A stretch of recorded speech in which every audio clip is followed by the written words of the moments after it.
여러분 안녕하세요.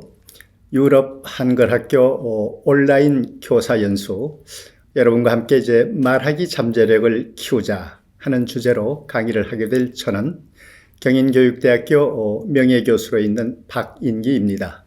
제가 교사양성대학에서 한 30년 국어교육을 전공하면서 다루어왔던 듣기, 말하기, 읽기, 쓰기 그리고 문학, 문법 이런 영역들에 제가 가지고 있는 경험과 소양을 오늘 여러 선생님들하고 함께 나누는 그런 자리가 되겠습니다. 네, 여러분 그 말하기 잠재력 키우기 요거는 이제 우리 연수 본부에서 오랫동안 연구해서 잘 기획해 주신 주제이죠. 말하기, 듣기, 읽기, 쓰기, 문법, 문학, 기타 또 미디어 이게 다 이제 그 언어와 관계된 영역들인데 오늘 저는 여러분들하고 말하기 잠재력을 어떻게 길러줄까 그런 점을 함께 들여다보겠습니다.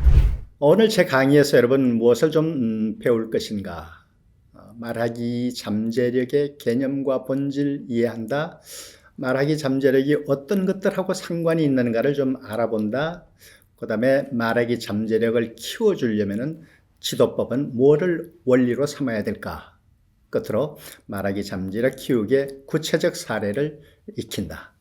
이것이 제가 오늘 여러분과 90분 동안 강의할 내용의 핵심 내용들이라고 생각하시면 되겠습니다. 잠재력, 영어로는 potential 이렇게 되어 있죠. 안으로 들어있는, 밖에 드러나지 않고 내재되어 있는 힘이 아직 표면에 드러나지 않은 상태 또는 그 힘, 표면에 드러나지 않은 상태로 있는 그 힘을 그 말하기의 힘을 바깥으로 끌어내는 것, 표면으로 드러나게 하는 것, 그게 되겠습니다. 또 잠재력에 대한 개념을 유사하지만 조금 다르게 설명해 놓은 것이 이건 약간 그 생물학적 개념 또는 어떤 그 생명을 배양하는 그런 생물학적 개념인데 우리가 이 단계에서 적용을 해도 별 무리가 없는 개념입니다. 싹을 피울 수 있는 어떤 영역이 갖는 생명 발생 가능성, 어려운 말로 배역이다 그런 말을 하는데 배태할 수 있는 영역 그 말이죠. 어쨌든 이 잠재력이란 것은 그 밑에 빨간 글씨로 제가 세 개의 우리가 자주 쓰는 그 용어들을 소개를 했죠. 발전 잠재력, 성장 잠재력, 상승 잠재력. 그러니까 저 잠재력을 잘 건드려주면, 잘 키워주면 발전하고 성장하고 위로 올라간다, 상승한다 이렇게 되어 있으니까 이 잠재력의 개념은 교육에서는 특히 자라나는 아이들에게 있어서는 대단히 중요한 개념이고 그것을 교사가 잘 파악하고 인정하는 데서 교육적 전략도 생기고 방법도 생기고 그렇게 된다는 거죠. 그래서 잠재력 개념을 그렇게 알아봤습니다. 잠재력에는 어떤 그 속성이 있는가, 잠재력에 속해 있는 성질은 뭔가 하는 것을 함께 들여다볼 텐데요. 잠재력은 누구나 있다. 그러니까 우리가 지도하는 모든 학생들 그리고 우리들 자신을 포함해서 잠재력이 있습니다. 잠재력 자체가 없는 사람은 아무도 없습니다. 그런데 이 잠재력은 두 번째 숨어 있습니다. 보이지 않습니다. 나타나 있지 않습니다. 숨어 있습니다. 그리고 세 번째 잠재력은 다 그런 것은 아니지만 대개는 눌려 있습니다. 쑥쑥 자유롭게 해방되어서 자라는 상태가 되지 못하고 무언가에 의해서 눌려 있습니다. 그러니까 뭐가 이 아이를 누르고 있나, 뭐가 이 아이를 누르고 있기 때문에 숨어 있는 이 잠재력이 밖으로 못 나오나 이런 점을 우리가 좀 주목해야 되겠죠. 그 다음에 잠재력은 자극받지 못하고 있다. 교사들에게 있어서는 이 네 번째 항목이 저는 가장 중요하다고 봐요. 잠재력은 자극을 해줘야지 눈을 뜨고 잠을 깨서 숨어있는 상태에서 밖으로 나오게 되는 것이죠. 어떻게 자극할 것인가 하는 것이 선생님들의 역할이고 노력이고 교수법 창의성이다. 그렇게 말씀을 드릴 수가 있겠어요. 다섯 번째 것도요, 여전히 중요합니다. 이거는 이제 1, 2, 3, 4하고는 좀 다른 건데, 눌려있는 것, 숨어있는 것, 자극받고 있지 못한 것을 어떻게 건드려 주지 않으면은 잠재력은 묻혀질 수 있다. 깨어나서, 활동하지 못하고 영원히 묻혀질 수 있다. 대단한 잠재성이 있었음에도 그것을 일깨워주거나 깨워주는 선생님을 만나지 못해서 내 잠재력은 일생 내내 묻혀 있었다. 그런 사람 많겠죠. 우리가 누구인지는 모르겠지만은 많을 거라고 생각합니다. 그러면서 여러분, 이 잠재력을 건드려주고 깨워주고 바깥으로 끌어내는 힘이 교사의 가르치는 전문성이구나. 따라서 잠재력은 무엇이 잠재되어 있다 하는 것을 아는 것 못지않게 이 아이의 어떤 부분을 어떻게 건드려주고 어떻게 자극해주면 잠재력이 깨어날까. 그걸 우리가 이제 주목을 해야 될 텐데, 중요한 것은 아이를, 학생들을 우리가 잘 관찰하고 잘 대화하는 데에서 그런 가능성을 찾아야 할 거다. 그렇게 생각을 합니다. 그래서 잠재력의 교육적 의미는 말이죠. 이게 발달하고 대단히 중요한 관계가 있고, 발달이란 건 아이들이 인지적으로, 정서적으로, 혹은 도덕적으로, 사회적으로 암과 배움과 성장이 일어나는 것이 발달이죠. 그 다음에 또 하나는 동기. 이 아이가 갖고 있는 마음속에서 뭔가를 이루고자 하는 어떤 관심, 포부, 호기심 이런 것들이 다 동기에 속하죠. 그래서 발달과 동기라는 것을 교육학적으로 우리가 잘 알고 요 관점에서 아이들을 접근하고 또 아이들과 대화를 나누다 보면 요 잠재력을 일깨워서 이 아이를 이렇게 발달시키고 또 요 아이는 요런 동기를 갖고 있으니까 요런 점을 건드려주면 이 아이의 잠재력이 활짝 피어날 수 있겠다. 그렇게 이제 발견해 주시는 것이 선생님들의 역할입니다. 좋은 선생님들은 지식을 많이 갖고 있는 것도 좋은 요건이지만은 아이들의 잠재력을, 아이들의 발달과 동기를 잘 살펴서 일깨워 주는 것. 그것이 선생님들의 노력이고 또 전문성이다. 그렇게 말씀드릴 수가 있을 것 같습니다. 자, 그러면 말하기 잠재력은 왜 잠재만 되어 있고 바깥으로 못 드러나는가? 이제 말하기 잠재력이라는 것은 말을 막 배우는 아이들에게도 있고 또 선생님들처럼 이렇게 성인이 된 우리들에게도 다 잠재력이 있습니다. 우리가 말하기 능력이 최선의 최고의 상태 이런 사람은 아무도 없습니다. 누구나 다 결핍된 요소, 모자란 요소를 가지고 언어 생활을 해나가는데 여기는 이제 주로 발달 과정에 있는 학생들을 중심으로 봤습니다. 특히 우리 말하기를 처음 배우거나 우리 한글을 인문기에 학습을 하는 학생들에게 있어서는 우리말의 어문을 습득하는 것이 안 돼 있는 경우가 많아요. 어문 습득이라는 것은 한국어가 가지고 있는 어문들, 물론 어문은 영어, 독일어, 불어 할 것 없이 불어에도 있고 독일어에도 있고 한국어에도 있는 그런 어문이 있고 한국어에만 있는 어문이 있습니다만은 어쨌든 그 어문이 아이들의 발달 단계에서 미처 터득이 안 된 경우들이 있죠. 이를테면은 아이들은 하는 어문은 뭐 아주 쉽게 그리고 비교적 일찍 그 어문을 습득을 하고 발음을 합니다. 그러나 조금 어려운 이를테면 뭐 피읍 발음이라든지요, 그 다음에 니은 발음이라든지요, 리얼 발음이라든지요, 이런 어문들은 습득하는 것이 좀 늦어져요. 이게 이제 연구자들은 쭉 연구한 걸 보면은 한국의 한국의 어린이들이 리얼이라는 어문을 평균적으로 습득하는 평균적인 기간은 만 3년 2개월쯤이다. 이런 연구들이 나와 있는데 아이들마다 다 개인차가 있겠죠. 그래서 어문 습득이 늦어지면 발음이 잘 안 되게 되고 또 내 말한 것에 대해서 아이들이 뭐라고 좀 이렇게 웃게 되고 이렇게 되면 자꾸 발음하려는 노력이 소극적으로 되겠죠. 그래서 이 아이는 무슨 어문이 지금 습득이 잘 안 되어서 이 어문이 들어가는 단어나 문장을 발음할 때 말하게 할 때 적극성이 없다. 혹은 그럴 경우는 그런 어문 습득이 빠르게 이루어지도록 도와줘야 되겠고요. 그 다음에 이제 한 단계 더 높은 차원에서 어휘력, 알고 있는 단어 수가 적게 되면은 말하기가 잘 안 됩니다. 그러니까 어휘력이 빈곤하다는 것은 단순히 단어를 모른다는 것도 되지만은 동시에 그 단어가 가지고 있는 의미의 세계도 모른다는 것이기 때문에 어휘력이 빈곤한 것만큼 알의 상태, 지식의 상태도 빈곤한 거예요. 그러니까 우리 인지창고 안에 들어있는 의미나 어휘가 적으면 적을수록 말하기 능력은 떨어지게 되는 거죠. 설사 말을 했다 해도 자기 말하기에 자신감이 없게 되고 소극적이 되는 거죠. 그 다음에 세 번째 보겠습니다. 듣기 환경이 결핍되어 있다. 여러분, 말하기는 그냥 자기 혼자서 이렇게 발달하는 게 아니고 듣기와 상호작용을 하면서 듣는 것에 따라서 말하기도 같이 발달을 하는 거죠. 흔히 부모님이 맞벌이를 하고 형제도 하나도 없고 혼자서 자라는 아이는 모든 말하기 능력들이 늦게 이렇게 발달이 됩니다. 그런데 집안에 형제들이 두셋 있고 많으면은 자기네들끼리 말하고 듣고 하는 환경이 되기 때문에 말하기가 빨라져서 이렇게 말하기가 빨라진다는 것은 말하기 활동의 상대적인 상황이 되는 듣기가 끊임없이 와서 나를 건드리고 가기 때문에 그 듣기에 내가 뭔가 대응하기 위해서는 말하기를 해야 되거든요. 그래서 듣기 환경이 너무 결핍되어 있다. 그래서 아이들에게 뒤에 말씀드리겠습니다만은 말하기 능력 또 말하기 잠재력을 개발시켜주기 위해서는 자꾸 말하기 자체를 건드릴 것이 아니라 아이를 다양한 듣기 환경에 노출이 되도록 그렇게 해주는 게 필요하죠. 그 다음에 말하기는 이제 그 인지적인 능력이기도 하지만은 정서, 감정 이거하고 밀접한 연관이 되어 있습니다. 대체로 우리는 그냥 나도 모르게 내지르는 소리, 나도 모르게 튀어나오는 말하기는 감정이나 정서와 관련되어 있을 때 많습니다.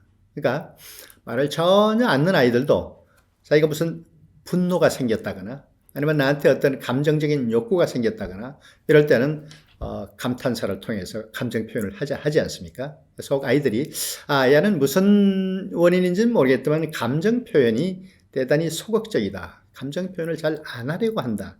이런 아이에게는 다른 정서적 자극이나 정서적 만족감을 줘서 자기 감정을 자유롭게 표현하는 그런 그런 강화를 할 필요가 있는 거죠. 그 다음에 아까 저기 어휘력에서 잠깐 말씀드렸습니다만은 생각하는 활동을 좀 덜 하는 아이들, 또 머릿속으로 상상하는 활동을 덜 하는 아이들, 사고력과 상상력이 꼭 같은 것은 아닙니다만은 같은 범주에 있는 걸로 보고 사고하고 상상하는 경험이 많이 부족하다. 그런 아이들은 말하기 능력이 쑥쑥 건드려지지가 않아요. 발달하지가 않아요. 그러니까 잠재력을 바깥으로 끌어내는 데 어려움이 있습니다. 왜 그런 거 아니? 내가 사고가 부족하고 상상이 부족하다는 것은 말할 컨텐츠가 부족하는 거죠. 말할 내용이 부족하다는 거죠. 우리 머릿속에 있는 그 인지의 창고에, 뇌에 있는 창고에 알머의 내용들이 가득 들어있으면은 언제라도 끄집어내서 말할 수 있는데 그 인지 창고에 들어있는 생각이나 상상의 내용이 아주 부족하면은 말할 때 여러분 말할 거리가 없고 말할 내용이 없게 되는 거죠. 그러니까 이제 이런 요인들이 말하기의 잠재력을 바깥으로 활발하게 드러내지 못하고 안으로 자꾸 감추어두고 또 잠재력 자체가 이렇게 다이나믹하지 못하고 죽어있는 그런 상태가 되는 겁니다. 그래서 이런 요인들이 이를테면 말하기 잠재력을 활발하게 일깨우지 못하는 또 학생들 자신이 내 말하기에 어떤 잠재력을 자기 자신이 좀 활발하게 만들려는 노력을 덜 하게 되는 그런 요인들이다. 그렇게 이해를 해주시면 될 것 같습니다. 자, 요거 대단히 중요합니다. 우리가 이제 이 강좌의 제목을 말하기 잠재력 키우기 하니까 오로지 말하기로만 우리가 집중되어 있는데 여러분 세상 만사는 다 다른 것하고 다 알게 모르게 연결이 되어 있습니다. 이게 말하기 능력만 그런 게 아니고 우리가 살아가는 일상의 생활, 삶의 능력도 여러분 알게 모르게 지금 내가 몰입하고 있는 것은 이 문제이고 이 조건이지만은 이걸 우리가 개발하고 이것의 어떤 솔루션을 찾으려면은 이것과 연관이 되는 다른 상관적 요인들을 함께 살피는 노력이 있어야 되는데 학습과 교육도 마찬가지입니다. 여러분 이 연수에서 이제 읽기, 쓰기 그 잠재력도 아마 이제 다른 강사 선생님께 연수 활동을 하게 될 텐데 그거하고 말하기 능력은 어떻게 되는가 하는 것들을 상관성을 가지고 살펴주시면 좋겠습니다. 앞에서 말씀드렸던 그 속성이나 요인하고 다 밀접한 관계를 가지는 요인들입니다.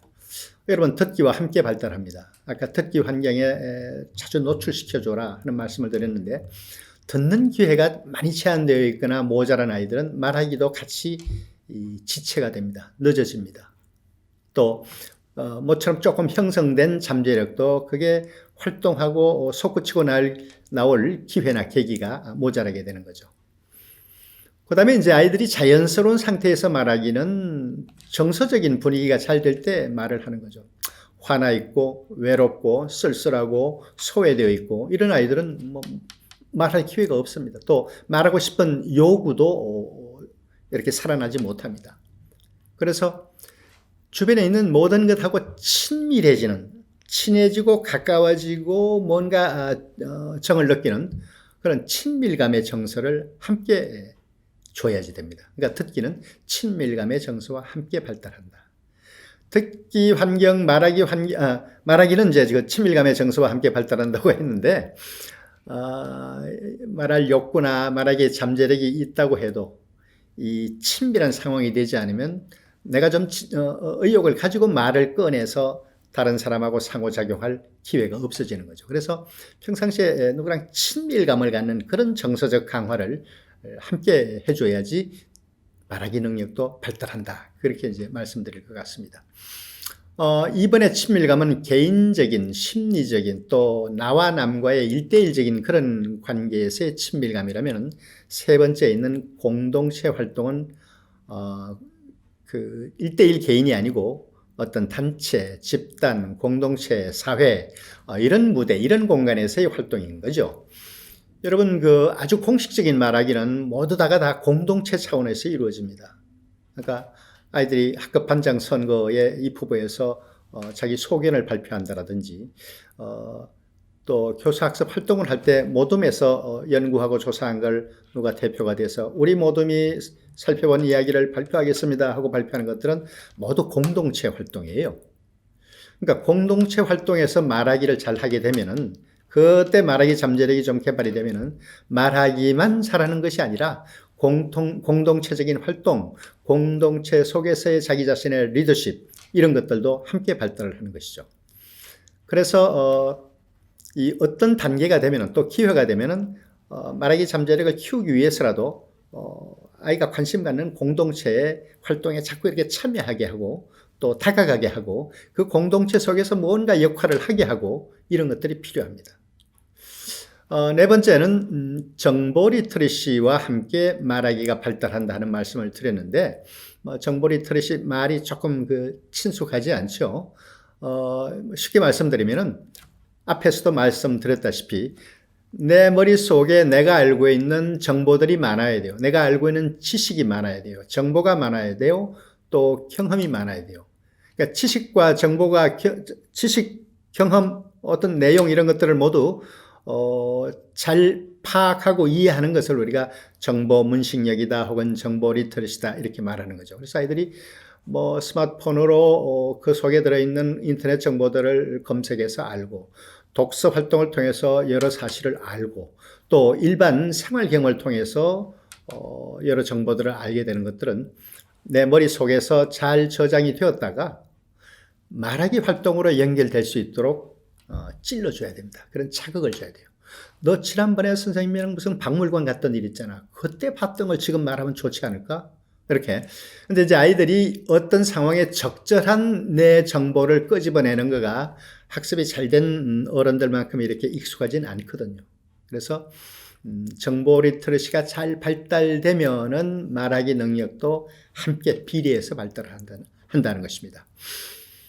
그 다음에 여러분 말하기 능력은 쓰기하고 밀접합니다. 그러니까 이 말하기만 특출하게 잘하는 능력은 따로 없어요. 이런 것들하고 함께 가야 되는 겁니다. 근데 보통 우리는 말하기나 읽기를 잘 하고 나면 그걸로 끝을 내는데 지금 이 아이가 가지고 있는 말하기 능력이나 말하기 잠재력을 더 좀 완성도 높게, 더 정교하게, 더 괜찮게 발전을 시키려면 말하기 활동이 끝난 뒤에 반드시 그것을 쓰기하고 연결 지어주는 그런 지도법이 필요해요.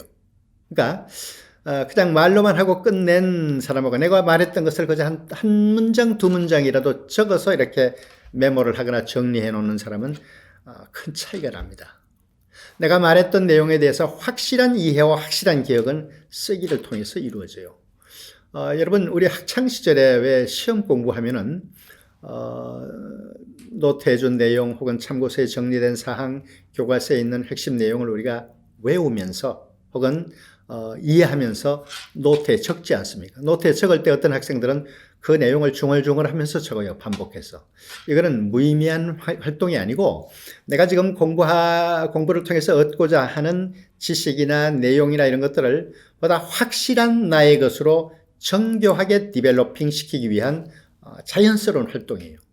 그러니까 말하기 능력, 말하기 잠재력을 키우려고 할 때는 그 키우기 위해서 부과했던 말하기 활동이 끝났을 때 그것을 어떤 방식으로든 쓰기로 정리를 해주는 그런 지도법이 필요하겠죠. 그러니까 여러분 말하기는 따로 혼자 발달하는 게 아니고 듣기와 함께 정서적인 것과 함께 공동체 활동과 함께 여러 정보 리터러시와 함께 그다음에 쓰기 활동과 함께 이렇게 비례해서 이렇게 상관성을 가지고 이루어지는 것이다. 따라서 말하기 능력만을 고립적으로 다루지 않아야 합니다.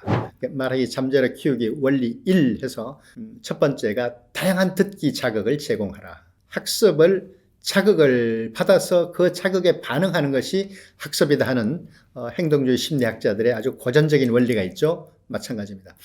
듣기 자극을 제공을 하게 되면 말하기 잠재력이 꿈틀거리고 그게 일어나게 되어 있습니다.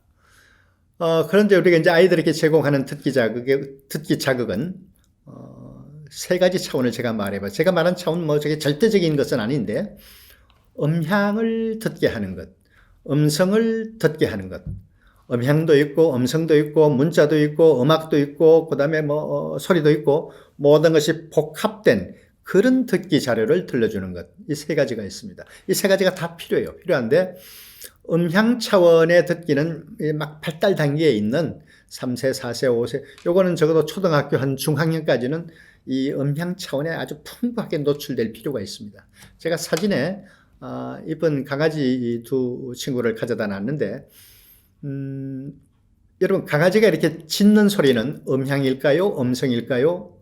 복합 텍스트가 아니라는 건 너무도 잘 아시겠고 강아지의 음향입니까? 음향은 여러분 소리가 음향이잖아요. 일반 자연물의 소리가. 그런데 저 개가 짖는 소리는 음향일까요? 음성일까요? 음성은 여러분 받아 적어서 그 받아 적은 것을 읽으면은 그 소리가 똑같아져야지 그게 음성입니다. 물론 음성도 사람마다 다 발음을 해도 사람마다 다 다르긴 하지만 그래도 우리가 하고 적은 것을 A라는 사람이 읽고 하거나 B라는 사람이 읽고 하거나 그건 라는 소리야 하고 인정을 하죠. 그게 이제 사람들이 구사하는 그 어문으로서의 음성인데 음향입니다. 강아지가 멍멍멍 하지 않습니까? 하고 말씀하실 분이 계시겠지만은 멍멍멍은 그냥 개들이 내는 일반적인 소리를 그냥 우리가 편의상 그렇게 적은 겁니다. 물론 비슷하긴 하죠. 비슷하긴 한데 여러분 영어에서는 멍멍멍 안 그러죠. 영어 쓰는 사람들은 개의 소리를 와우와우 그렇게 말합니다. 제가 독일어로는 뭔지 모르겠어요. 그러니까 이건 듣는 그 지역마다 사람마다 혹은 종족마다 혹은 언어마다 그냥 그 사람들이 공동으로 다 인식하기 좋도록 그렇게 만들어 놓은 것일 뿐이지 저 자체가 이제 음성이나 어문은 아닌 거죠. 음향은 뭐 직접적인 듣기가 아니니까 음향에 대해서 다시 대답을 할 그런 소리는 아니지만은 그러나 소리 자극에 풍성하게 노출된 아이들은 자꾸 그 소리 자극에 반응하고 대답하려는 그런 태도를 가지게 돼요. 그래 여러분 바람소리 웅 난다라든지 혹은 무슨 빗소리가 들린다라든지 이 강아지들이 사람처럼 말을 못하지만은 이제 친밀감이 있으니까 우리가 강아지가 우리말 알아듣는다고 생각하고 강아지가 뭐라고 표정을 짓거나 자극을 주면은 말을 하지 않습니까? 또 바람소리, 물소리, 새소리, 또 뭐 다른 동물의 소리들 이게 다 음향 차원입니다. 음향 차원에 노출이 되는 건 정서적으로도 좋습니다. 바람소리, 물소리, 빗소리 혹은 무슨 숲에서 나는 또 다른 새의 소리 이런 것들은 정서적으로도 좋고 그런 소리들에 뭔가 우리가 말하기 차원에서 대응을 하고 대꾸를 하려는 그런 태도가 길러져요. 그래서 그거는 2, 3세 지나서부터 초등학교 한 중학년까지는 서로 저렇게 자연의 소리에 노출이 되는 것도 좋습니다. 여러분 인공의 소리도 음향이죠. 가령 좋은 오케스트라가 연주하는 심포니 이거 사람의 소리는 아니죠. 인공의 소리로서 만든 음향들입니다. 자연의 소리는 아니지만 인공의 소리인 거죠. 저런 자극 필요하고요. 물론 이제 두 번째 가 중요합니다. 대화 또 누구의 연설 또 누가 말하는 것 또 어떤 공적인 자리에서 사람들이 토론하는 거 텔레비전 같은 데서 이런 데에 그냥 몰두하지는 않는다 하더라도 그래서 적절한 관심을 가지고 자꾸 노출되게 하는 것 필요한 거죠. 그러니까 집안에서도 우리가 이제 밥상머리 교육이다 하는 것도 무슨 밥상머리에서 가족이 다 둘러앉는다는 것도 있지만은 그런 자리에서 대화는 대단히 자연스럽지 않습니까? 그것을 통해서 말하기 능력도 늘고 또 가족 간의 어떤 의미 있는 그 대화 작용도 하고 그렇게 해서 밥상머리 대화를 우리 말하기 교육의 중요한 장면으로 치는데 우리 현대인의 생활이 워낙 바빠지다 보니까 정말 가족 모두가 다 모여 있는 밥상머리들이 점점 어려워져 가고 있죠. 어쨌든 이런 듣는 자극들에 자주 노출이 되게 하는 게 필요합니다.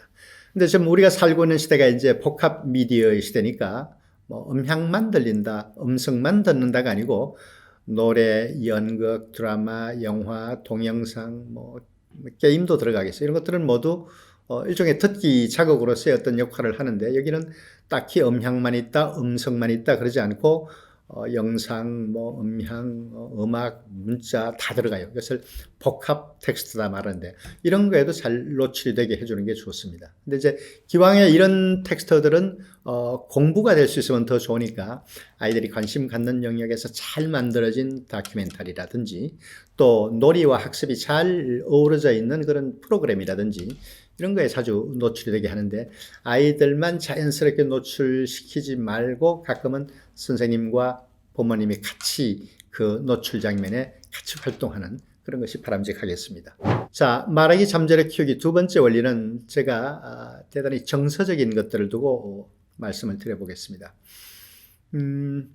해방적 말하기하고 제가 이제 구호를 하나 써놨는데 말하기에 자유로움을 허락하라. 원래 이제 학교라는 것은 우리가 많이 그 진보적으로 발전을 해왔지만은 학교라는 공간 자체가 약간 그 억압의 공간이에요. 푸코가 그런 얘기를 했죠. 감옥하고 학교하고 병원은 이게 근대가 만들어낸 본질적으로 억압된 곳이다.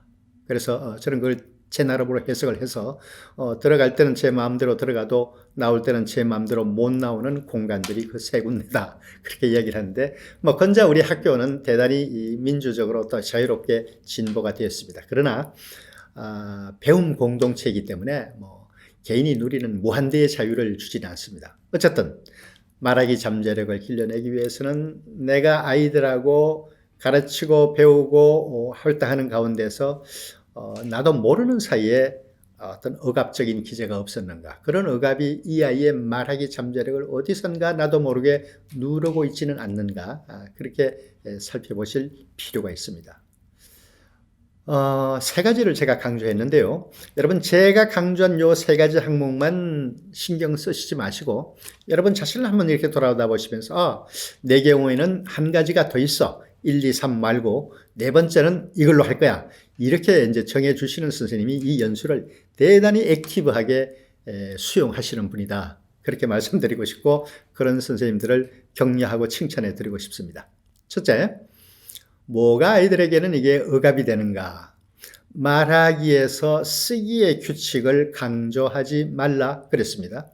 쓰기의 규칙 좀 막연하죠? 여러분 말을 하면은 좀 반듯하게 말해야 된다. 어법에도 맞고 또 문장 규칙에도 맞고 그러니까 네가 주어를 말했으면은 서술어도 말하고 목적어도 말하고 반듯하게 해야지 중간에 또 그렇게 잘라먹으면 어떡해. 반듯한 말하기는 주어, 서술어, 목적어, 뭐 필요하면 또 중간에 수식어 이런 걸 제대로 갖추어서 빠뜨리지 않고 반듯하게 말하는 거야. 혹시 이렇게 말하기 할 때 지도하시는 선생님이 있다면은 말하기에서 쓰기의 규칙을 좀 지나치게 강조하시는 거예요.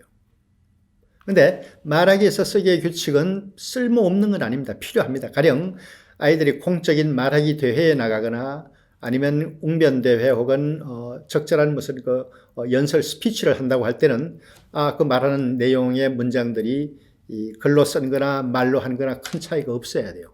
그럴 때는 이제 그러하지만은 가장 자유로운 공간에서 말하기에 잠재력을 길러줘야 되는 단계 아이들에게는 그런 쓰기의 규칙 또 네가 바로 하는 입으로 내놓는 문장이 읽었을 때도 글로 썼을 때도 반듯한 것이 돼야 돼. 이렇게 먼저 규범적인 것을 지나치게 강조하면은 쓰기 잠재력은 나오려고 목을 내밀었다가 쑥 들어가서 자라처럼 말이죠. 목을 끄집어내도 안 나오게 돼요. 여러분 이 말하기 상태는 아니지만은 규범과 규칙을 강조하면 우리가 다 의욕이 죽어들어요. 보세요. 문장의 규칙 때문에 그것이 억압을 해서 내 머릿속에 들어있는 생각이나 감정이 자유롭고, 그러니까 해방이 되어서 자유롭게 나오는 것을 막아놓게 되는 거죠. 이제 그 점을 생각하시면, 내 말하기 수업에서 우리 한국어 가르칠 때 내가 문법적인 완결성을 가르친다고 해서 과도하게 억압한 것은 없는가를 생각해 보시기 바랍니다. 문법적인 요소를 안 가르칠 수가 없죠. 외국어로서 한국어에 한국 문법 모르고 한국어 가르치기는 그 한국어의 어떤 그 이치를 설명하기는 어렵습니다. 어려운데, 근데 이제 문법을 배우는 그 문법의 기능은 있습니다. 분명히 있지만은 요 잠재력이 약화되어 있고 잠재력 자체가 아주 빈약한 아이들에게는 그 점을 너무 과도하게 앞세워서 문장의 규칙을 강조하면은 말하기는 위축이 된다 하는 겁니다. 뭐 같은 내용이 두 번째 있죠. 언어 규범에 강박되지 않게 하거라. 그러니까 앞에는 이제 쓰기의 규칙을 말한 거지만은 이를테면 언어 규범 중에는 여러분 이 어휘력도 있고, 그러니까 바른 어휘를 썼다, 틀린 어휘를 썼다, 이런 것도 있을 수 있고, 또 발음도 있습니다. 발음도. 그죠?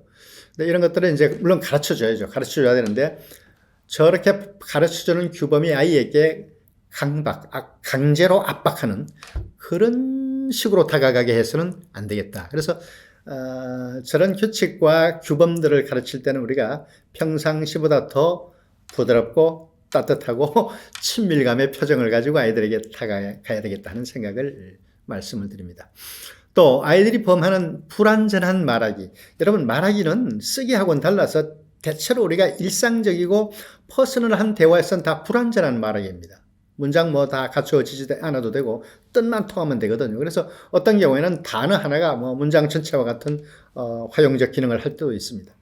그래서 불완전하게 말했을 때도 아이를 이렇게 나무라기보다는 선생님 쪽에서 아주 액티브한 반응을 보여주시는 게 좋습니다.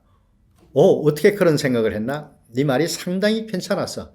그런데 이렇게 하나만 더 붙이면 정말 더 좋을 뻔했어. 하는 방식의 강화. 그런 그 강화적 반응을 보여주는 게 좋겠습니다. 근데 이렇게 해방적 말하기는 전체적으로 보면은 아이의 정서적인 조건을 괜찮게 건드려 주는 거예요. 그러니까, 기분 좋다. 나도 하니까 된다.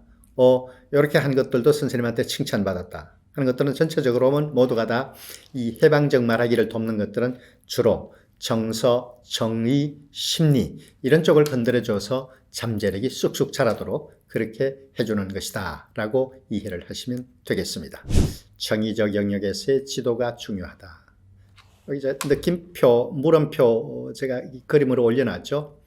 그러니까 느낌표의 느낌도 많이 아이들이 느끼게끔, 또 물음표는 호기심과 관계되는 거죠. 그러니까 느낌표, 물음표가 아이들 마음에 자꾸 생기도록 해주면은 아이들의 말하기 잠재력이 그 눌려있던 데에서 풀려서 자라나온다 하는 것이죠. 자유로운 감정 표현의 기회를 자주 제공한다. 감정 표현입니다. 그러니까 논리적인 문장, 말의 논리성 이런 것들은 가르치는 순서에 있어서는 말하기 잠재력을 키우는 데 있어서는 조금 뒷순서로 가도 괜찮아요.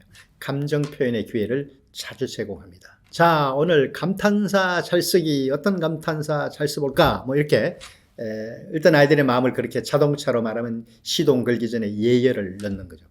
그러니까 저렇게 감탄사를 잘 쓸 때는 여러분 감정 풍부한 걸 그대로 말로 나타내면 되니까 뭐 문장적인 질서가 반듯해야 된다. 또 온전한 이 논리적 순서를 갖춰야 된다 하는 그런 것들로부터 자유로울 수가 있죠.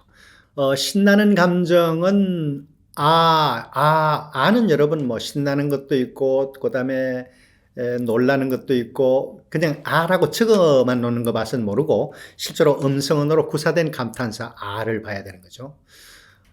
달도 밝다 할 때 아는 이거는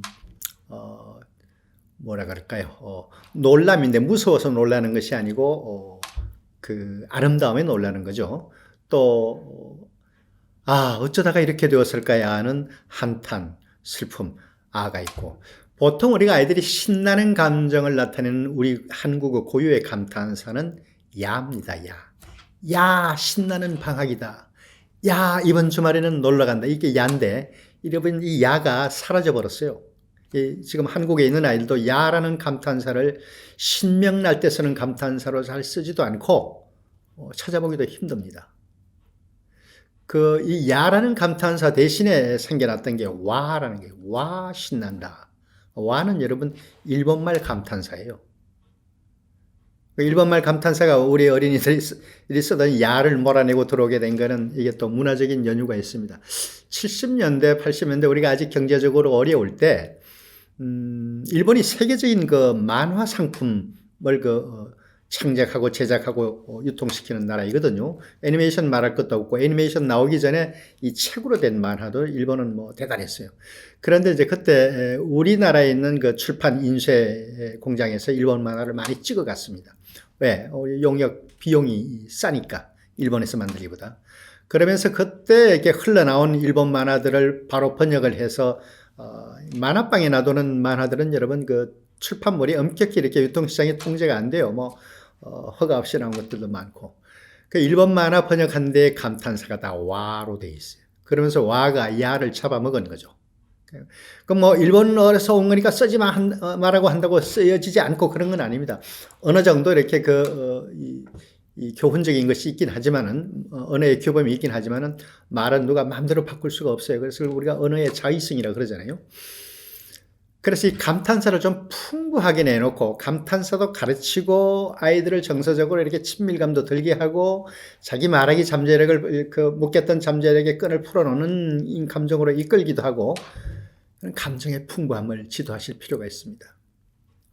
어머나 감탄사인 거 아시죠? 어머나, 여성들이 많이 쓰는 거. 장윤정 씨가 불렀던 노래에도 한 15, 16년 전쯤에 어머나라는 노래가 있었는데, 어머나라는 감탄사가 감탄사로서 지금 한국의 평균적인 언중들에게서는 사라졌어요. 아마 조금 어른 세대들은 쓰실 것 같은데, 이런 감탄사는 참 좋거든요. 어머나는 놀라운 것, 두려운 것, 공포, 모든 것을 다 쓰이는 거죠. 옛날에 그랬지 않습니까? 왜 어머나는 있고 아버나는 없을까? 어머나가 이제 어머니에서 왔다고 치고, 그러면서 이 감탄사가 있고 없고 차이로 아버지와 어머니를 좀 구분해봐라. 이런 문제도 내고 그랬었는데, 그래서 잘 안 쓰는 우리 감탄사 살려다가 한번 저런 감정의 풍부함을 지도할 때는 써보는 것도 괜찮아요. 아이고, 이거 감탄사인가 아시죠? 그러니까 우리가 딱 하나만 된 감탄사 말고 굉장히 많습니다. 그런 거 모아가지고, 이런 아이들이 재미있어요. 재밌어 하고 이거 말 못할 거 없습니다. 외마디니까. 문장, 주어, 서술어, 목적 안 갖춰줘도 되고. 그래서 감탄사 잘 쓰기가 대단히 중요하다. 그래 놓고 친밀감, 그 다음에 내 잠재력의 주머니를 좀 풀어놓은 아이들에게 다가가서 건드려주고 말 좀 해보라 그러면 더 잘하게 되는 거죠. 그저 시작하자마자 책 펴놓고, 누구 좀 말할 사람, 이렇게 했을 때 잠재력이 떨어지는 아이들은 절대로 손들고 말을 먼저 하겠다고 나서지 않습니다. 그런 측면에서 감탄사 이야기를 해봤습니다. 다만 우리나라 감탄사, 이 한국에서 감탄사가 모든 감탄사를 다 잡아먹은 포식자가 대박이라는 게 있어요. 이거는 절대로 좋은 현상이 아니에요. 마치 생태계에, 이 동물, 식물 생태계에 총이 여러 개가 있어서 복잡하게 가듯이 말의 생태계도 여러분, 파워풀한 말은, 강력한 언어는 같은 대상을 나타내는 말이 많을수록 그 언어는 풍성하고 내적으로 사용에 있어서 다이나믹한 거예요. 그러니까 우리 감탄사 있던 거 많이 없어지고 대박으로 통일됐다는 이런 통일은 좋은 통일이 아닙니다. 그래서 생물의 종도, 심지어 세균이나 미생물까지도 이 종이 다양하게 되면은 그 종이 어떤 바깥의 급격한 변화 때문에 멸종하게 됐을 때 그 종에 해당되는 변이종들이 많으면 멸종한 것은 없어진다 하더라도 그 변이종이 그 종의 어떤 생태적인 조건을 이어나가는 그런 모습이 되는 거죠. 여러분, 이 강아지들 많으니까 이름 외우기 귀찮다고 강아지 종을 모두 한 가지로 유전자 조작을 해서 한 종만 있으면 좋겠다. 그럼 좀 편하겠다. 말이 안 된다는 거 아시잖아요. 언어도 마찬가지예요. 우리 한국어가 더 풍성하고 내적인 동적 다이나믹함을 가지려면은, 많이 쓰는 말은 많이 쓰는 말대로, 적게 쓰이는 건 적게 쓰이는 말대로, 어린이들이 쓰는 말은 어린이들이 쓰는 말대로, 어른들이 쓰는 것은 어른들이 쓰는 말대로 많은 게 좋습니다. 이거는 감탄사만 그런 게 아니고 다른 어휘들도 마찬가지예요. 그래서 여러분, 특이한 어휘 하나를 가지고 있는 아이를 이렇게 칭찬해 줄 필요가 있습니다. 너 어떻게 해서 이런 말을 알고 있었니? 부모님한테서 배웠니? 오, 참 대단하다. 우리 모두 사라져가는 말인데 네가 지켜준 것 같아. 이렇게 그 아이를 이제 강화할 수 있는 거죠. 예. 그래서 말하기에 그다음에 이제 동기 정서라는 것은 이렇게 지금 감정의 풍부함을 지도하는 것도 필요하지만은 아이들의 말하기 동기를 정서적인 측면에서 강화하는 것입니다. 그래서 아이가 어떤 자기 호기심 또 자기가 갖고 있는 어떤 그 포부 나는 이런 걸 해보고 싶다라는 포부, 꿈, 비전, 호기심 반대 것도 있습니다. 무엇을 하기 싫을 때 그 하기 싫다는 말을 화끈하게 해주게 하는 것. 그러니까 이 녀석이 갖고 있는 마음속에 어떤 모티베이션이 뭔가 하는가를 눈치채고 미리 이렇게 정서적인 측면에서 강화를 해주는 거죠. 그래서 네가 그런 생각을 하고 있는 것을 선생님이 알고 얼마나 기뻤는지 몰라. 네가 그런 마음을 갖고 있다는 걸 내가 알았지. 너 이거 하기 싫다고 하면 말해봐. 네 말 들어줄게.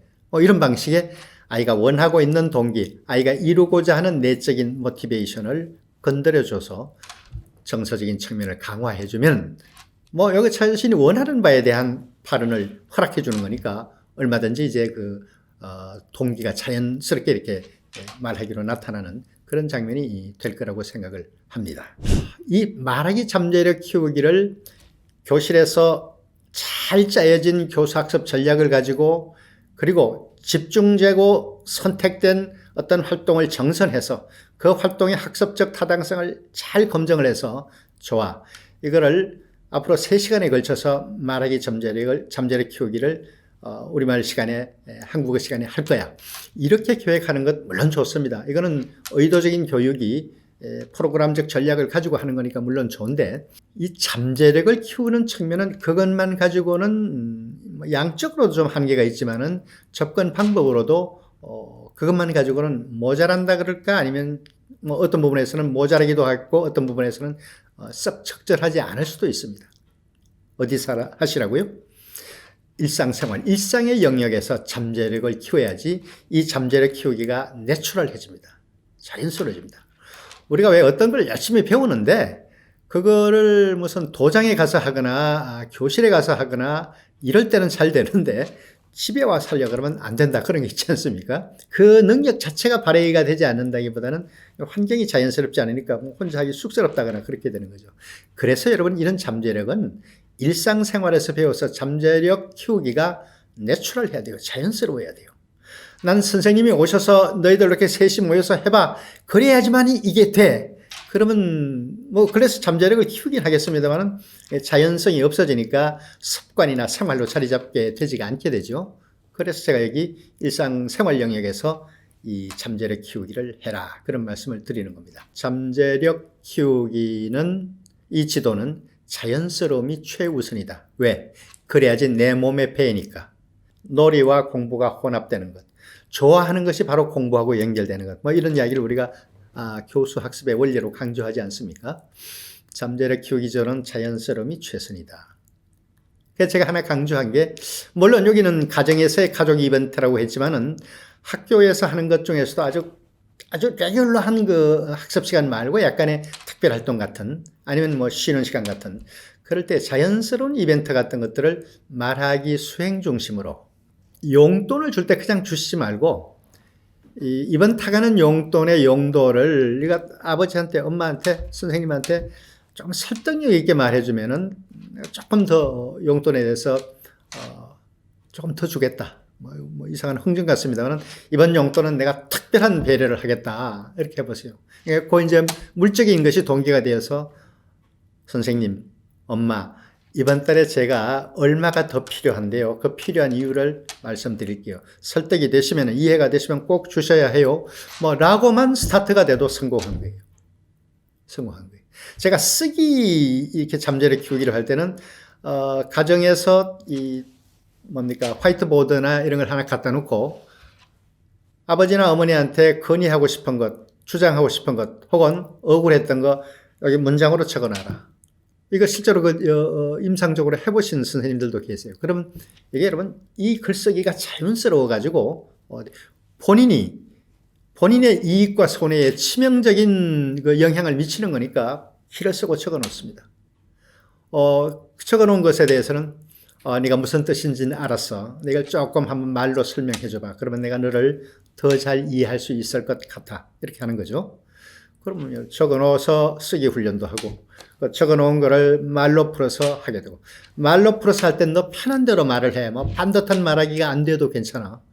그러니까 이런 게 이제 우리 집에는 그런 전통이 있어. 우리 집의 일종의 문화야.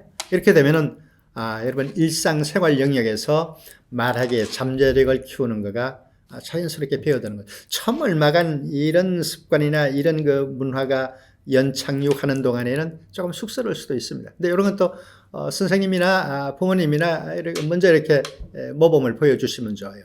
그러니까 이게 이제 학습이 되는 거죠.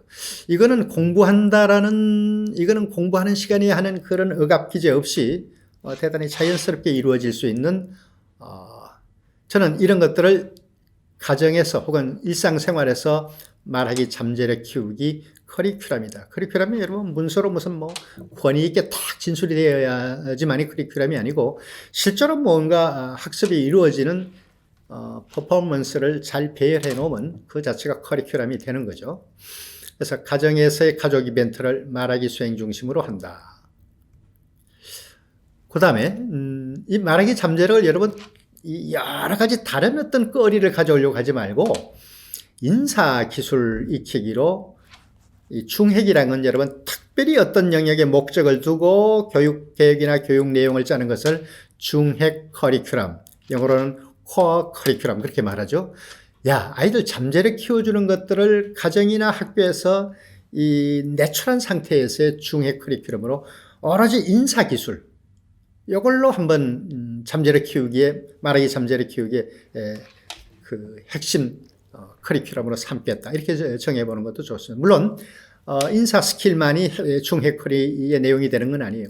선생님들 보시고 이거는 굉장히 다양하게 변용할 수 있으면서 말하기 잠재력을 일상생활에서 길러줄 수 있는 아주 좋은 거다라고 생각을 하시는 게 있으면 인사 스킬 대신에 그 스킬을 갖다 놔도 좋아요.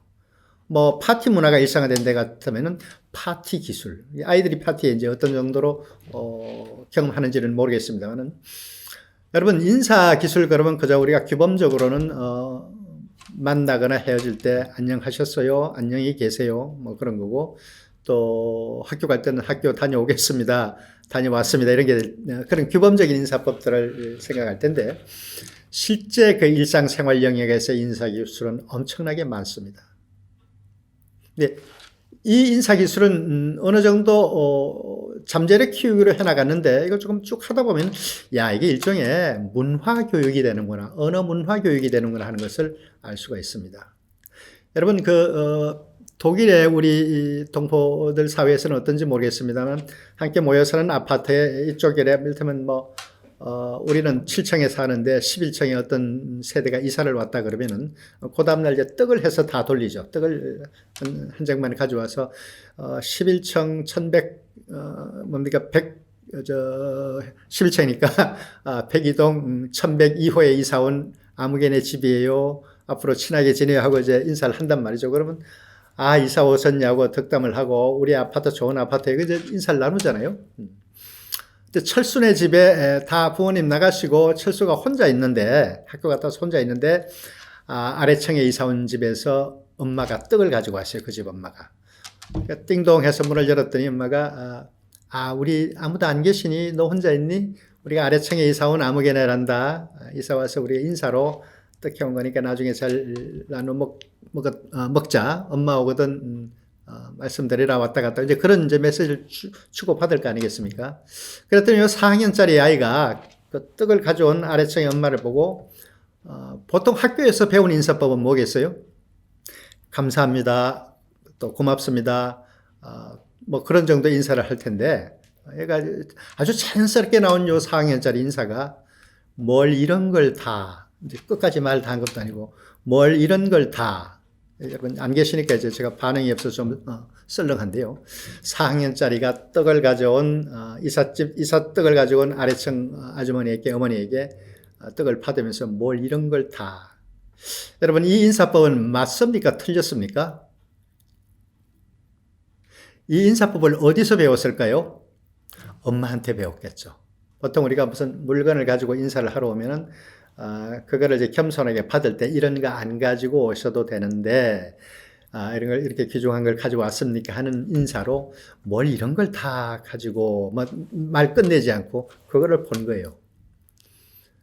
그러니까 이 상인절의 인사는 맞다 틀리다의 문제가 아니고 그저 약간 어른스럽게 인사했을 뿐이지 적절한 인사를 한 거예요. 문화를 배운 거죠. 한국인의 인사법입니다. 여러분 문상을 가면은 그 죽음이 이제 오래 병석에 있다가 오래 고생을 하다가 연세가 많아서 돌아가신 그런 장례식에는 인사해야 반듯합니다. 반듯한데 전혀 예상치 못하게 너무 급작스럽게 사고로 갑자기 젊은 자녀가 세상을 떴다거나 아니면 배우자가 세상을 떴다거나 뭐 참담함이 그럴 바가 없는 그런 문상 인사 어떻게 해요? 가정의례 백과사전에 보면은 뭐 적혀 있습니다. 인사법의 기술들이. 황망한 중에 겪으신 일이라 얼마나 놀라시고 마음 상하셨습니까? 뭐 그렇게 적혀 있습니다. 실제 여러분 그런 장례식장에 가서 그렇게 사고로 슬픔을 겪은 장례식장에 가서 그렇게 인사하는 사람이 몇이나 있나 이렇게 체크를 해보세요. 뭐 체크한다는 말은 이상하지만 그 백과사전에 나온 대로 인사하는 사람은 없습니다. 거의 10중 8구는 무슨 말인지 모르는 말로 그냥 웅을 하다가 그냥 그 인사를 하고 나가요. 그게 잘못된 인사일까요? 너무도 참담하고 큰 슬픔을 겪은 인사는 뭘 말을 할 수가 없어요. 기껏 좀 이렇게 언어 훈련이 된 사람은 뭐라 드릴 말씀이 없습니다. 이게 이제 좀 다가간 그 인사법이죠. 그러나 정말 그 슬픔을 마음으로 이해하고 깊이 공감이 되는 사람은 할 말이 없는 거예요. 같이 슬픈 거예요. 그냥 웅얼웅얼 하다가 그냥 눈물 흘리다가 같이 나오는 겁니다. 이게 우리의 문화예요. 슬픔을 당한 장례식장에서 하는 문화적인 인사이거든요. 이야기가 좀 길었습니다만은 인사의 기술을 익히는 말하기 무궁무진 많고 상황과 사태가 굉장히 많다. 사례마다 다 다릅니다. 근데 이제 자라는 아이들 초등학교 들어오는 단계에서는 규범적으로 정해진 몇 개가 있겠지만은 뭐 그때그때 굉장히 많아요. 그래서 이 잠재력 키우기의 원리를 이게 막 중구난방 복잡하게 흩어진 걸로 하지 않고 인사 기술을 아주 다양하고 다채롭게 아이들이 해보고 익히고 경험하는 걸로 더구나 일상 속에서 그렇게 좀 해보겠다. 이런 중해크리를 하나 잡아보는 것도 좋습니다. 물론 제가 말씀드린 요 인사 기술이 모든 상황에 최적이다. 그런 말씀은 아니에요. 선생님들께서 발견을 하셔가지고 코어 커리큘럼을 물러잡을까 그렇게 생각을 해보셔서 아이들 말하기 잠재력을 일깨우고 또 그 잠재력을 자유롭게 이렇게 구사할 수 있는 쪽으로 그렇게 하자면은 일상생활 속에서 내추럴하게 건드려주는 게 좋다. 그 말씀을 드렸습니다. 일상에서 낭독 습관으로 말하기 잠재력을 깨워라. 낭독이 여러분 독이 들어갔으니까 독서 읽기 같지만은 여기 말하기가 반쯤 걸쳐 있어요. 말하면서 읽어야 되니까. 이게 대단히 중요하고 낭독은 제가 보기로는 여러 개의 학습 효과가 있어요. 잠재력 키우는 건 물론 있고 굉장히 많이 있습니다. 낭독은 읽기와 말하기가 만나는 활동이다. 읽기와 말하기가 만나는 활동이다. 요거 선생님들이 자주 이렇게 모범이 돼 주셔야 돼요. 나도 선생님처럼 하고 싶어 이렇게 해줘야 되고 또 학부모들 상담할 때 집에서 엄마나 아버지가 아이들과 같이 낭독하는 것을 많이 하라고 그러실 필요가 있습니다. 생일 파티 같은 것들을 그냥 음식 먹고 덕담하는 걸로 끝내지 말고 낭독이 하나 들어가면 좋아요. 가령 아이에게 생일을 축하하는 카드에 문구를 써주지 않습니까? 조금 길게 써주면 더 좋아요. 그리고 그걸 그 생일 잔치 세레모니에 순서를 넣어서 자, 다음에는 엄마 아빠의 생일 선물과 생일 카드 전달이 있겠습니다. 이렇게 이제 의식을 만드는 거죠. 그래, 아이들이 받아갑니다. 받아가면 이제 펴보고, 선물 보고, 감사하다 그러고, 박수 치고, 그 다음 순서를, 그러면은 오늘 생일을 맞이한 아무개가 부모님이 주신 생일 카드를 낭독하는 순서가 있겠습니다. 낭독하는 거예요. 아이들에게도 엄마 아빠 생일에 카드에 긴 편지를 요구하세요. 비교적 긴 편지를. 그러니까 아이들이 주면은 그 편지를 다 읽는 데서 기쁘고 즐겁게 낭독을 하세요. 이거는 다른 이 가족들 간의 친밀도, 가족들 간의 신뢰도를 높이는 좋은 도덕적 역할도 하면서 이 말하기 잠재력을 일상 속에서 키워내는 원리가 돼요.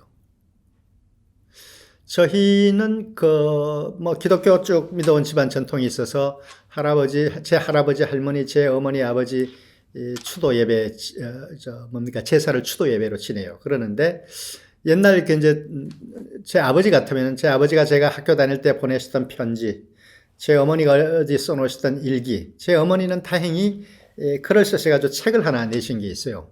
그 중에 이제 어떤 구절 하나 뽑아와가지고 그 추도 예배 지낼 때에 이제 기도, 찬송, 말씀 그 순서 어디 뒷쯤에다가 아이들한테는 할아버지가 보내신 편지 읽기 해서 참석한 손주들 중에 누구 하나가 낭독하게 합니다. 요 다음 추도 예배 때는 또 다른 아이가 하는 거죠. 그런 식으로 해요. 좋아요. 아주 좋아요. 그리고 이제 저희 그 형제들, 이제 아들들 순서에는 아버님 회고하기 해서 살아계셨을 때 아버지하고 지냈던 일을 그저 한 3, 4분짜리 경험을 하나씩 회고를 하는 거예요. 말하기로. 그럼 요게 뒤에 이 아이들이 이런 순서를 다 배워가서 우리 세대들이 이제 세상 떠나고 예배할 때 그렇게 될 거라는 말이죠. 근데 그런 게 굉장히 저는 그 좋은 효과가 있다는 걸 느꼈어요. 그러니까 이 낭독을 군데군데 끼워넣는 거예요. 제가 아까 생일 잔치만 예를 들었지만은 이렇게 추도 예배 같은 것도 좋고 아니면 그 부부의 기념일도, 결혼 기념일도 애들하고 싹 다 나가지 말고 어떤 자리에선 같이 있어가지고 아버지가 엄마에게 결혼 기념일 카드에 뭐라고 적어준 것, 엄마가 적어준 것, 아이들 다 있는 데서 읽고 낭독하고 이게 가족 사랑을 아주 이렇게 의미 있게 돋구는 그런 효과도 있지만은 뭔가가 있으면은 어쨌든 주워서 읽는다. 있으면 소리 내어서 읽는다. 이게 대단히 좋은 거예요. 낭독. 그리고 이제 아주 어렸을 때는 여러분, 아이들이 처음 이제 글을 좀, 인문기 이제 우리 글을 처음 읽고 할 때는 좋은 그림책 같은 것들을, 아이가 하나 있으니까 아이 읽을 것만 준비하시지 마시고, 한 2권을 같이 사오는 것도 괜찮습니다. 그래서 아이하고 입체 낭독 자꾸 하는 거예요. 이거는 만 3세, 만 2년 반만 되어도 아이들이 그림만 가지고 읽어준 내용을 기억해서 읽는 아이들이 문자를 알아서 읽는 게 아니고 여러 번 읽다가 이제 읽어주는 걸 듣고는 스토리는 이해를 하고 그림 나오는 거에 맞춰서 여러 번 들었던 그 내용을 읽습니다. 읽는 방식으로. 아니 그렇게 해서 점점 읽기에도 가까워지고 말하기에 눈을 뜨게 되는 거죠. 그래서 어렸을 때는 일방적으로 낭독하지 말고 조금 나눠서 낭독하는 것 이게 필요해요. 그 다음에는 좋은 대사는 외워서 개인기로 수행한다. 이거는 조금 이제 학년이 높아진 아이들.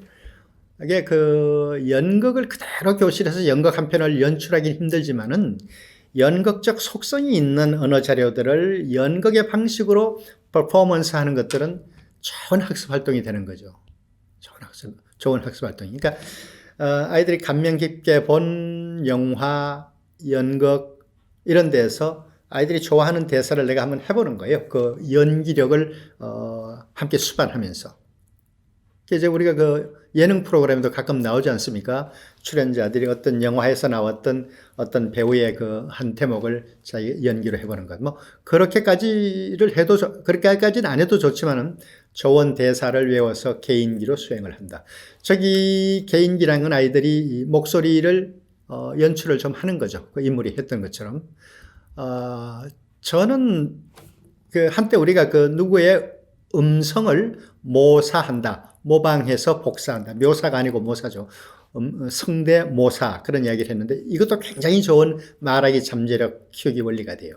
그러니까 개인기를 잘했다 못했다에 대해서 초점을 두지 말고 내가 좋아하는 어떤 대목 하나를 내가 흉내를 내서 그 대사를 말해봤다 하는 거죠. 좋아하는 인물들 중에 우리가 괜찮은 이른바 위인에 속하는 분들이 있다 그러면 그런 대사를 자꾸 하게 되면은 교육적으로 좋은 효과가 있습니다. 저는 이승만 대통령 그 옛날 우리가 드라마로 할 때 이제 그 연기를 성우 구민 씨가 한 적이 있고 그 뒤에 다른 많은 연기자들이 했는데 대체로 뭐 이승만 대통령 목소리하고 비슷한 거죠. 그걸 조금 연습을 해서 제가 개인기로 가지고 있어요. 그리고 실제로 미국에서 1943년인가 44년에 라디오 연설을 했던 것들은 앞부분을 좀 외워가지고 선생님들 이거 참 좋은 거예요. 내가 좋아하는 어떤 그 대사 부분을 음성으로 이렇게 외워서 음성 연출을 해서 하는 거예요. 여러 개를 갖고 있으면서 아이들에게 그때그때 해주면 참 좋아요. 근데 아이들이 관심 갖는 인물에 관한 것이죠. 그리고 너희들도 선생님처럼 하나씩 그 대사를 외워서 개인기로 발표해본다 하는 겁니다. 연극을 하는 사람들은 셰익스피어 그 햄릿 대사 중에 좋은 것들이 있고 또 이 연극에 대한 선이해가 있으면은 뭡니까 오이디푸스 그리스 비극의 오이디푸스가 어머니와 함께 아버지를 죽이고 어머니와 함께 살다가 자기가 아버지를 죽이고 어머니를 부인으로 취해서 살았다는 사실을 뒤늦게 알게 되죠. 그런 다음에 그 회한과 한탄에 차사는 대사가 있습니다.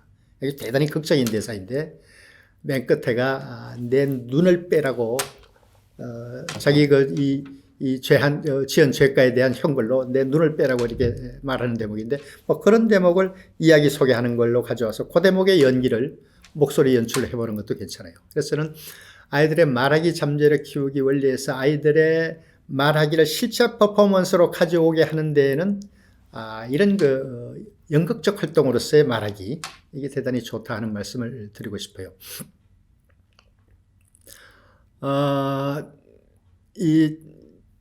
제가 아는 어떤 그 아동문학을 하시는 이젠 퇴임을 하신 교수님이신데 옛날에 초등학교 선생님을 하셨어요. 20대 때.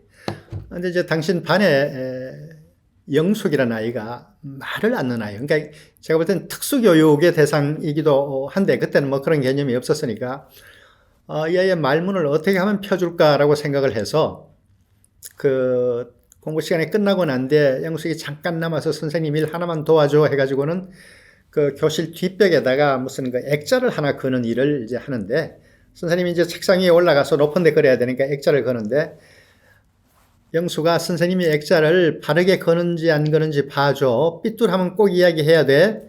그렇게 하고는 일부러 계속 삐뚤하게 하는 거예요. 근데 아이가 처음에 말을 않다가 너무 선생님이 삐뚤게 놓으니까 선생님하고 부르다는 거예요. 그러니까 선생님하고 소리를 내서 부른 것도 처음이에요.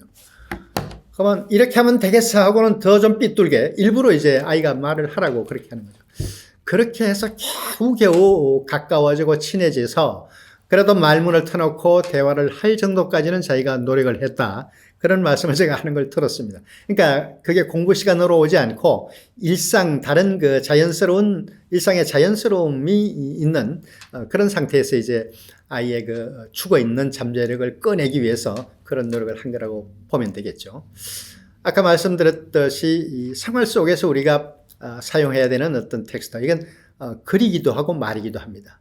일기, 편지, 건의서, 뭐 이런 것들. 그래서 어떤 그 활동에는 보면은 임금님에게 이제 억울함을 호소하기 위해서 뭐 여러 그 제도나 장치가 있지 않습니까? 집안이나 학급에서도 뭐 그런 걸 신문고라든지 그런 시스템을 갖다 놓고는 여기다가 이거 억울한 것, 선생님이 너희를 오해한 것 이런 거 있으면 적어내고 적어낸 걸 나와서 나중에 이제 실감나게 내 마음을 움직여줘서 말해줘. 그럼 내가 정말 잘못했구나 싶으면 선생님이 사과하마. 이를테면 이제 그 활동의 한 방편으로 그런 시도를 할 수가 있는 거죠. 그래서 생활 텍스트들도 그냥 쓰는 걸로만 가지 말고 반드시 낭독을 해라. 그렇게 제가 말씀을 드려보는 겁니다.